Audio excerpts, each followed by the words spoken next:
নমস্কার, আপনাদের সকলকে স্বাগত জানাই চ্যানেল রূপা মুখার্জিতে। ইতিমধ্যে হয়তো আপনারা শুনেছেন যে এসএসসির তরফ থেকে শিক্ষা মন্ত্রকে ও শিক্ষামন্ত্রীর হাতে একটি তালিকা তুলে দেওয়া হয়েছে, যেখানে 19,000 চাকরিহারা প্রার্থীর নাম, তাদের স্কুলের নাম সহ সকল ডিটেলস তুলে দেওয়া হয়েছে। এবার প্রশ্ন আসতে পারে যে পূর্বে যদি 16,000 থাকে তাহলে এখন 19,000 হলো কী করে? দেখুন, এখন 19,000 হলো এই কারণে যে সুপ্রিম কোর্টের রায়ে যে সকল প্রার্থীদের অযোগ্য বলে ঘোষিত করা হয়নি সেই সকল প্রার্থীদের নামও যোগ্য তালিকায় অন্তর্ভুক্ত করে এসএসসির তরফ থেকে তুলে দেওয়া হয়েছে।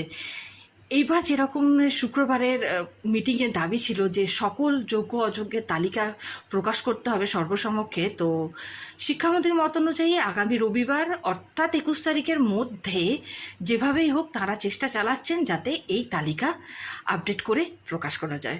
নতুন কোনো আপডেট পেলে অবশ্যই আপনাদের সাথে শেয়ার করব। আজকে এই পর্যন্তই। ধন্যবাদ, নমস্কার।